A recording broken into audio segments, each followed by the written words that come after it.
Welcome to CAD tutors. तो आज के इस ट्यूटोरियल में हम सीखेंगे कि कैड के प्लान को कैसे हम ई टैब्स में इंपोर्ट करते हैं। ई टैब्स में सबसे फर्स्ट मेथड क्या होता है कि हमें मॉडल को स्ट्रक्चर को क्रिएट करना पड़ता है। क्रिएशन के लिए हम दो मेथड यूज़ करते हैं। पहला मेथड होता है ग्रिड मेथड और सेकंड मेथड होता है by using CAD. Grid method हम पहले प्रीवियस वीडियो लेक्चर्स में कर चुके हैं। अगर आपको डाउट हो तो आप वो लेक्चर देख सकते हैं। तो इसमें हम क्या करते हैं, कैड मेथड में क्या करते हैं, हम ना प्लान को क्रिएट करने के बाद हम एक सेंटर लाइन प्लान क्रिएट करते हैं। सेंटर लाइन प्लान को हम यहाँ पे इंपोर्ट करते हैं और उसको यूज़ करके हम स्ट्रक्चर को क्रिएट करते हैं। आज के इस ट्यूटोरियल में हम सीखेंगे कि ये प्रोसेस कैसे किया जाता है, कैसे हम बाय यूजिंग कैड हम स्ट्रक्चर को क्रिएट करते हैं ई टैब्स के अंदर। तो शुरू करते हैं। तो ऑटोकैड को मैंने ओपन कर लिया हुआ है। ऑटोकैड की सभी लेयर्स को पहले मैं ऑन करके आपको दिखा देता हूँ कि किस तरह का प्लान है। तो आप देखोगे यहाँ पे हमारा ये प्लान बना हुआ है। प्लान में हमने कॉलम की पोजीशन कर दी हुई है। पोजीशन के बाद हमने सेंटर लाइन प्लान क्रिएट कर दिया हुआ है। तो अब हमें जो मेनली जो रिक्वायर्ड होगा वहाँ के लिए ई टैब्स के लिए वो मेनली सेंटर लाइन प्लान होगा। और सेंटर लाइन प्लान किस लेयर में बना हुआ है, ये हमने सेंटर लाइन की एक लेयर बनाई है, उसमें हमने इसको प्लेस किया हुआ है। ठीक है, मैं बाकी लेयर्स को ऑफ करके आपको दिखा देता हूँ। ठीक है, तो ये सेंटर लाइन प्लान आपका सेंटर लाइन की लेयर में बना हुआ है। तो अब हमें नेक्स्ट स्टेप में क्या करना है, हमें इस मॉडल को वहाँ पे इंपोर्ट करना है। इंपोर्ट के लिए ना हमें इस कैड प्लान को एज ए DXF सेव करना पड़ेगा। उसके लिए हम जाएंगे ऑटोकैड के अंदर, ऑटोकैड में इंपोर्ट के ऑप्शन पे जाएंगे और यहाँ पे सेव एज के ऑप्शन पे जाएंगे और ड्राइंग में जाके इसको हम एक्सपोर्ट करेंगे एज ए DXF। तो DXF में मैंने इंपोर्ट करके इसको सेव कर दिया, यस कर दो। उसके बाद आपको ऑटोकैड को क्लोज कर देना है। नो पे क्लिक करके आपको बंद कर देना है। उसके बाद आपको ई टैब्स को ओपन करना है। ई टैब्स में आपने न्यू मॉडल पे क्लिक करना है। यहाँ use built in settings, okay. यहाँ पे हमें यूज़ करना है ब्लैंक क्लिक करके ओके कर देना है आपने। उसके बाद नेक्स्ट स्टेप क्या रहेगा, आपको ऑटोकैड की DXF फाइल को यहाँ पे इंपोर्ट करना है। तो इंपोर्ट के लिए हम फाइल में जाएंगे। फाइल में जाने का इंपोर्ट के ऑप्शन पर जाएंगे। यहाँ हम जाएंगे DXF ऑफ फ्लोर प्लान, इसको आपने क्लिक करना है और ये P3 के नाम से हमने सेव किया है इसको। इस पर क्लिक करके आपने ओपन पे क्लिक कर देना है। उसके बाद आपको DXF के जो फाइल यूनिट्स आपने सेट किया हुआ है वहाँ पे, तो हमने मीटर सेट किया, यहाँ पे हम मीटर सेट कर लेते हैं। अब हमने सेंटर लाइन प्लान किस लेयर में प्लेस किया, हमने सेंटर लाइन की लेयर में प्लेस किया, तो इसको मैं टिक कर दूंगा यहाँ पे। ठीक है, उसके बाद ये इसकी प्लान की लोकेशन कहाँ पे आएगी, आपकी स्टोरी नंबर 1 पे आएगी। इसको आपने ओके कर देना है। तो फाइल आपका इंपोर्ट हो चुकी है। क्योंकि हमने स्टोरी नंबर 1 पे प्लेस किया तो हमें यहाँ पे विजिबल नहीं हो रही, तो हम स्टोरी नंबर 1 पे चलते हैं। तो स्टोरी नंबर 1 पे हम जैसे ही आए तो हमें ये कैड का प्लान दिखना शुरू हो गया। इसके बाद हम क्या करेंगे, इसके लेबल्स को ऑन कर लेते हैं। अब आपने एक चीज़ नोटिस की होगी, जब हमने इंपोर्ट किया था तो हमने जो सेंटर लाइन प्लान को इंपोर्ट किया एज ए बीम इंपोर्ट किया, तो ये आज एज ए बीम यहाँ पे इंपोर्ट हुआ है। तो इसमें हम डिस्प्ले में जाके इसके लेबल्स को ऑन कर लेते हैं। तो सेट डिस्प्ले ऑप्शन में जाके ऑब्जेक्ट असाइनमेंट में आपने फ्रेम असाइनमेंट्स में लेबल्स को ऑन कर लेना है, अप्लाई करके ओके कर देना है। तो लेबल्स ऑन करने से क्या होगा कि हर एक पर्टिकुलर बीम का एक नंबर डाल देगा वो। अब आप एक चीज़ नोटिस कर रहे हैं, जैसे B3 है, B3 स्टार्ट से लेकर एंड तक एक पूरा एक बीम इससे कंसिडर किया है B3, क्योंकि ये जो प्लान जो इंपोर्ट किया है वो एज पर कैड किया। कैड में हमने इसको एक सिंगल लाइन माना हुआ, तो इसलिए यहाँ पे भी एज ए सिंगल लाइन आया है। बट हमें अपने बीम को ब्रेक करना पड़ेगा depending on the position of column. तो ब्रेक करने के लिए अब एक काम करते हैं कि हम पहले कॉलम को प्लेस कर लेते हैं। कॉलम को प्लेस करने के बाद हम ब्रेक करेंगे इसको। तो कॉलम को प्लेस करने से पहले हम सारे मटेरियल्स और प्रॉपर्टीज़ डिफाइन करेंगे। डिफाइन में जाएंगे, material properties, add new material, यहाँ पे इंडिया, यहाँ पे हम ले लेते हैं कंक्रीट M25, ओके। M25 की प्रॉपर्टीज़ आ जाएंगी, ओके कर देंगे। इसमें ये चीज़ें मैं डिटेल में डिस्कस नहीं कर रहा हूँ क्योंकि प्रीवियस वीडियो लेक्चर्स में हम ये डिस्कस कर चुके हैं। मैं थोड़ा सा ये प्रोसेस फास्ट कर रहा हूँ। अगर आपको कोई डाउट होगा तो आप प्रीवियस वीडियो लेक्चर्स देख सकते हैं। ऐड न्यू मटेरियल पे क्लिक करना है आपको। इस बार आपको रीबार डिफाइन करना है, ओके कर दो, अगेन ओके। अब मटेरियल हमने कंक्रीट का भी डिफाइन कर लिया और रीबार का भी डिफाइन कर लिया। नेक्स्ट हम मेथड में क्या करेंगे, हम कॉलम का साइज, सेक्शन प्रॉपर्टी और बीम की सेक्शन प्रॉपर्टी डिफाइन करेंगे। डिफाइन में जाने के बाद हम जाएंगे सेक्शन प्रॉपर्टी, फ्रेम सेक्शंस, यहाँ पे add new property, rectangular section, तो कॉलम का हम नाम उस हिसाब से दे देते हैं ताकि हम इजीली उसको आइडेंटिफाई कर पाए। सी मैंने डाल दिया। पहले आप डेप्थ डालोगे, डेट इज़ 450 और 300 mm का हमने कॉलम प्लेस किया था, तो वही प्लेस करेंगे यहाँ पे। तो मटेरियल में हम यहाँ पे डालेंगे M25। उसके बाद यहाँ पे हम डेप्थ की वैल्यू डाल देंगे 450, यहाँ पे डालेंगे 300। यहाँ पे हम जाएंगे मॉडिफाई शो रीबार। यहाँ पे हम कॉलम एज ए कॉलम, क्योंकि हम डिफाइन कर डिज़ाइन टाइप में हमें सेलेक्ट करना पड़ता है कि हम एज ए कॉलम डिज़ाइन करें कि बीम डिज़ाइन करें। तो अभी कॉलम डिज़ाइन करें, तो कॉलम मैंने प्लेस कर, यहाँ पे कॉलम को टिक कर देना है और यहाँ पे आपने लॉन्गिट्यूडनल बार्स और कन्फाइनमेंट बार्स का प्रॉपर्टी डिफाइन करके ओके कर देना है। तो कॉलम हमने डिफाइन कर लिया। इस तरह हम बीम भी डिफाइन कर लेते हैं। Define section property frame sections, add new property. तो यहाँ पे अब बीम का साइज़ भी हमने यही रखा हुआ है। तो बी 450 पहले डेप्थ आएगी इंटू 300 mm। तो यहाँ पे मटेरियल में M25 450 300 मॉडिफाई शो रीबार, इसको डिज़ाइन करके as a beam HYST 415 HYST 415 okay. Again okay पे क्लिक कर दो। तो हमने बीम और कॉलम डिफाइन कर लिया है। अब हम कैड के प्लान को ओपन कर लेते हैं ताकि हम अपने कैड के प्लान के हिसाब से कॉलम को यहाँ प्लेस करेंगे। तो कैड के प्लान को मैं ओपन करता हूँ। कैड का प्लान मेरा ओपन हो चुका है। तो कॉलम की लेयर की प्रॉपर्टी को मैं ऑन कर लेता हूँ। अब 3 कॉलम्स आपके यहाँ पे आएंगे, तो हम 3 कॉलम्स प्लेस कर लेते हैं। ई टैब में चलते हैं। तो इन 3 जगहों पे हमारे कॉलम्स आएंगे। तो कॉलम को असाइन करने का प्रोसेस क्या रहेगा, हम जाएंगे क्विक ड्रॉ कॉलम पे। यहाँ पे हम प्रॉपर्टी सेलेक्ट करेंगे, प्रॉपर्टी मैंने सेलेक्ट कर दी और यहाँ पे हम 3 कॉलम्स को प्लेस करेंगे। तो कॉलम जो हम प्लेस कर रहे हैं, तो इसकी ओरिएंटेशन हमें चेंज करनी पड़ेगी। तो मैं यहाँ पे एंगल डाल रहा हूँ 90। तो ये तीनों कॉलम्स आपके इस तरह से ओरिएंटेड है। एक मैंने यहाँ प्लेस कर दिया। मेक श्योर करना जब जॉइंट दिखाएगा तभी आपने क्लिक करना है। तो एक मैंने यहाँ प्लेस कर दिया। तो फर्स्ट 3 कॉलम्स हमने यहाँ पे प्लेस कर दिए।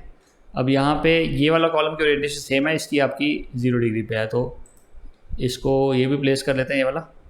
इसके बाद वापस ओरिएंटेशन को 0 डिग्री कर लेते हैं, यहाँ पे 0 डाल के एंटर।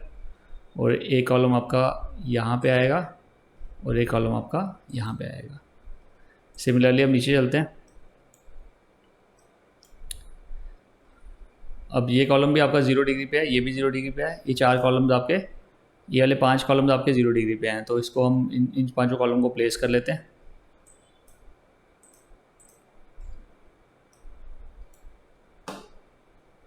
एक कॉलम आपका यहाँ पे 0 डिग्री पे है, यहाँ पे 0 डिग्री पे है,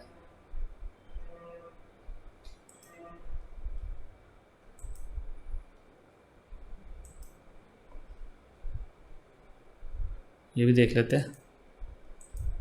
ये भी यहाँ पे 0 डिग्री पे। अगेन कॉलम पे जाएंगे, अब 90 कर लेते हैं यहाँ पे।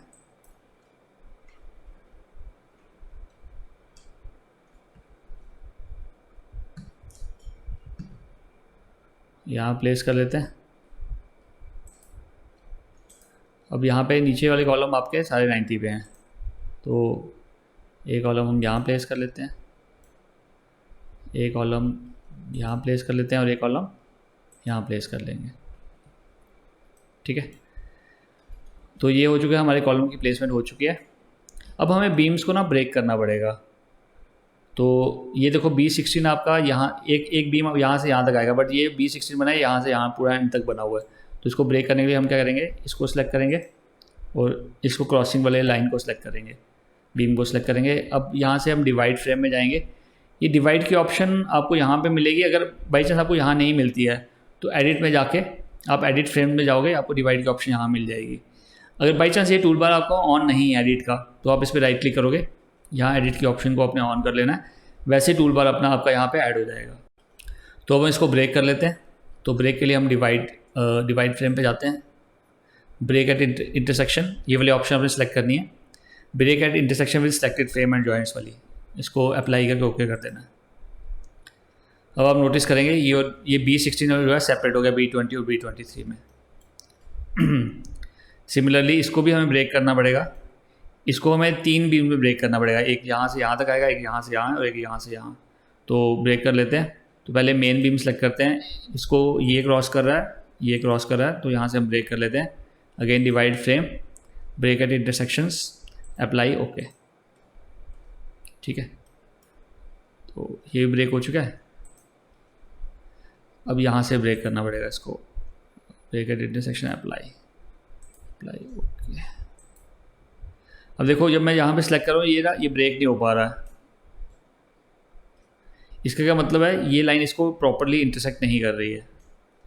तो इस कॉलम को फिलहाल मैं डिलीट कर देता हूँ, यहाँ से डिलीट कर देता हूँ। यहाँ पे चेक करते हैं कि प्रॉब्लम क्या है।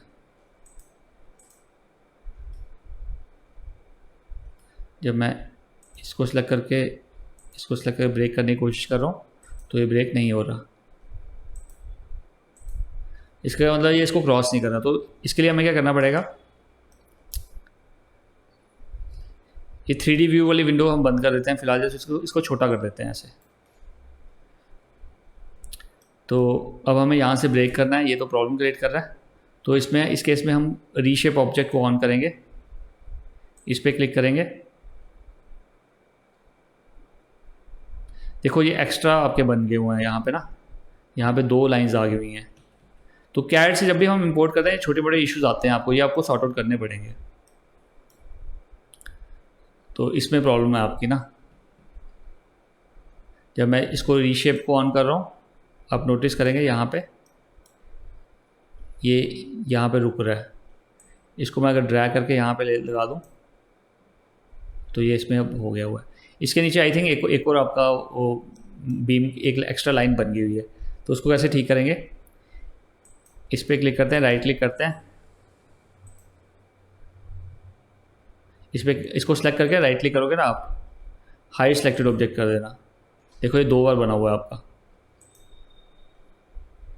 ठीक है। इसको मैं डिलीट करता हूँ यहाँ से, अगेन राइट क्लिक कर शो ऑल ऑब्जेक्ट्स कर देता हूँ, ठीक है। वो बीम पूरा है, एक्स्ट्रा लाइन आपकी बनी हुई थी। तो ऐसे केसेस कई बार आपको आएंगे जब आप कैड के प्लान को इंपोर्ट करोगे, तो आपको ये इश्यूज आएंगे। इस इशू को शॉर्ट आउट करने के लिए हम ऐसा भी कर सकते हैं कि कैड में इसको ठीक कर लें, नहीं तो फिर अदरवाइज़ आप यहाँ पे भी कर सकते हो। तो मैं एक स्टेप अंडू कर रहा हूँ, ठीक है। तो यहाँ पे हमें प्रॉब्लम आ गई थोड़ी सी। तो जो ये मेन बीम है इसको आप हाइड कर लो, इसको सेलेक्ट करके राइट क्लिक करके हाइड सेलेक्टेड ऑब्जेक्ट्स, इस वाले बीम को आप डिलीट कर दो, यहाँ पे डिलीट कर दो, ठीक है। Again right click, show all objects. तो अब हम ब्रेक करके देखते हैं। अब मुझे लगता है अब हमारी प्रॉब्लम सॉल्व हो गई होगी।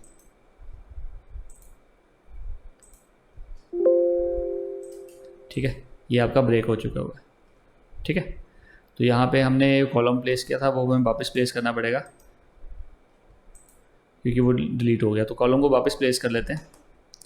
अगेन आप जाओगे क्यूब ड्रॉ कॉलम्स, तो यहाँ पे आपने इसकी ओरिएंटेशन भी एक बार चेक कर लेते हैं। आई थिंक इसकी ओरिएंटेशन 0 पे है, तो 0 कर दिया मैंने। 0 करके यहाँ पे इसको प्लेस कर देते हैं, ठीक है। तो ये सॉर्ट आउट हो गया।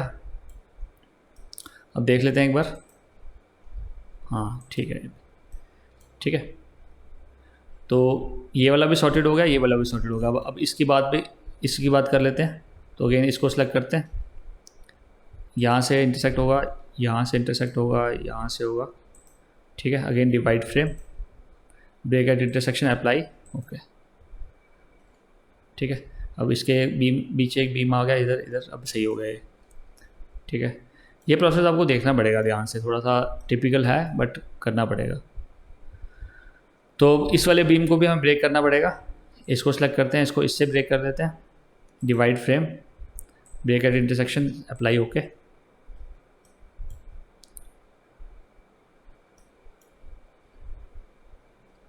ये बीम पूरा है आपका, ये बीम यहाँ से यहाँ, ये बीम भी पूरा है, ये बीम भी ठीक है। अब इस वाले को हम ब्रेक करेंगे, इसको सेलेक्ट करो। अगर बाई चांस आपका मिस भी हो जाए तो बाद में भी हम कर सकते हैं, ऐसा नहीं ज़रूरी नहीं कि हम अभी हम करेंगे। अगर कोई मिस हो जाता है तो हम बाद में भी करके उसको ठीक कर सकते हैं। तो यहाँ पे डिवाइड फ्रेम, अप्लाई, ओके, ठीक है। सिमिलरली इसको भी कर लेते हैं,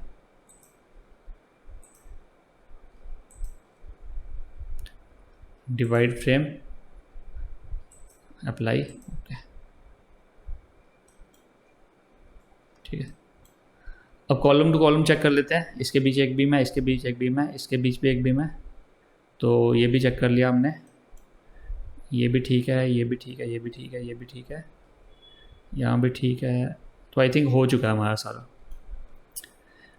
अब ये सेकेंडरी बीम्स हैं, ये वाले जो जो बीम दूसरे बीम्स पे रेस्ट कर रहे हैं वो सेकेंडरी बीम है। सेकेंडरी बीम का अगर कंसेप्ट है वो क्लियर नहीं है तो इसका भी एक डिटेल वीडियो हमारी वीडियो सीरीज़ में है, आप उसको देख सकते हैं, तो आपका कंसेप्ट पूरा क्लियर हो जाएगा। सेकेंडरी बीम क्या होते हैं, वो क्या क्या हम उसमें प्रोसेस करते हैं सेकेंडरी बीम में। अगर आपका बीम एक्स्ट्रा, जैसे ये बीम आपका 2 पार्ट्स में स्प्लिट हो चुका है जबकि हमें एक ही बीम चाहिए था, तो ऐसे केस में हमें इन दोनों बीम्स को ज्वाइन करना पड़ेगा। तो इसको भी सिलेक्ट कर लेते हैं, इसको भी सिलेक्ट करते हैं। डिवाइड के साथ ही एक ऑप्शन है ज्वाइन फ्रेम, ज्वाइन फ्रेम पे क्लिक करो तो ये आपका ज्वाइन हो जाएगा। तो आप कभी भी किसी बीम को ब्रेक भी कर सकते हैं, ज्वाइन भी कर सकते हैं। तो ये हमारा सेकेंडरी बीम है, ये सेकेंडरी बीम है, ये सेकेंडरी बीम है, ये सेकेंडरी बीम है, ये वाला सेकेंडरी बीम है, ये भी सेकेंडरी बीम है, ये भी सेकेंडरी बीम है। तो इन सेकेंडरी बीम्स के मोमेंट को रिलीज़ करना पड़ेगा। जो जो बीम की साइड आपकी बीम के ऊपर रेस्ट कर रही है उसके मोमेंट को आपको रिलीज़ करना पड़ेगा। तो मोमेंट रिलीज का कंसेप्ट हम नेक्स्ट लेक्चर में करेंगे। आज के लिए इतना ही रखते हैं।